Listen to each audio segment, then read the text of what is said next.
Welcome, Miss Roberts. Ian Arundale retired as Chief Constable from the force last week. You've taken over from him as Chief Constable of Dyfed Powys. How does that feel? I'm clearly absolutely delighted to be picking up the reins here in Dyfed Powys.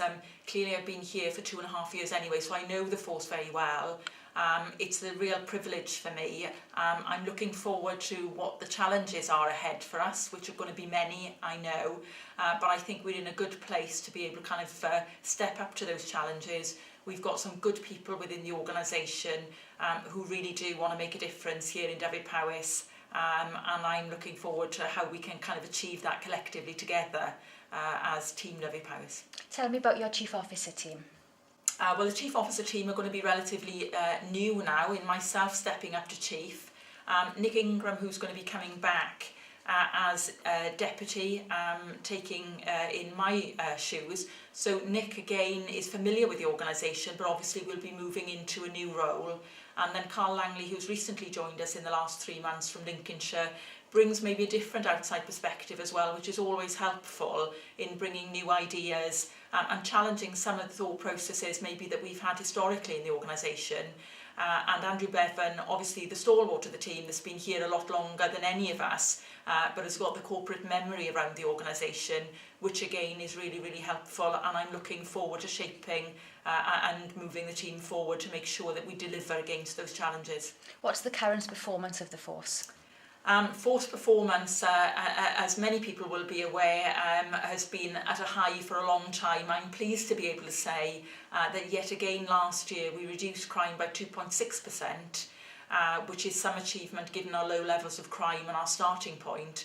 But equally our detection rate's up by 0.5% again to 49.6, which again is a considerable achievement. But we don't want to be complacent about that. We have got some things that we need to do, and there is some focus on criminal justice outcomes that we're going to be really keen to improve going forward. Moving forward, what are your key themes or priorities?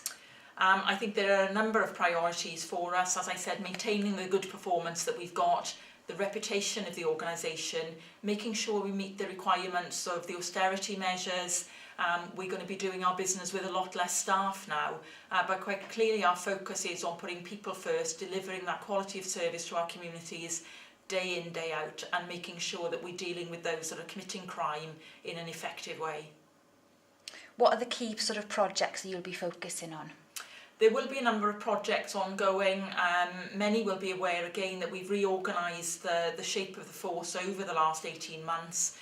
We're going to be revisiting some of those areas. We will clearly have a focus on reviewing our CID department and looking how we can drive out efficiencies and more effectiveness there. Bureaucracy is going to be one of the areas where we're really going to focus on driving out waste of the organisation, but equally maybe looking at insourcing, and outsourcing seems to be the flavour of the month at the moment. And I think being a small organisation sometimes, to give up a lot of our staff for somebody else to deliver a business back to us may be a high-risk strategy. So it may be that actually if we identify areas where we think we're pretty good and pretty cost-effective at delivering those services, we could actually expand and offer to deliver those services maybe for some of our partners or others. What does the command structure of the force currently look like? The command structure of the force clearly is the Chief Officer team that I've already talked about.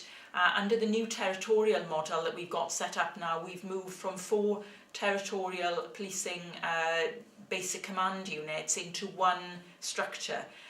The reason for this was obviously partially to meet our budgetary requirements, but equally to make sure that whatever services that we deliver across Dyfed Powys are the same, no matter what community you're living in. You can expect the same standard of service, the same quality of delivery, and the same ethos and mission, vision and values over how we're trying to deliver our services here in Dyfed Powys. There are challenging times ahead, we know that. Are you ready? Absolutely, we're ready. We've got a sound plan. We've got a team that are really committed to making sure that we can continue to sustain Dyfed Powys, its reputation, its performance, and more importantly, the way that we deliver our services to the public and work in partnership. I'm very, very confident that we've got the people here that are going to deliver the job, and I'm really privileged, as I've said, to be able to lead them in that challenge. What can residents expect from you as Chief Constable? I think that the residents hopefully will see not a huge amount of change as far as the way that we deliver our services are concerned, but we are going to have to do some things differently. But what I would like to give some reassurances around is that the quality of the service is not going to be diluted, and if people need our services and they need a response, they will most certainly get a policing response, and we will be delivering those services right in the heart of the community. Ms Roberts, thank you very much for your time. Thank you.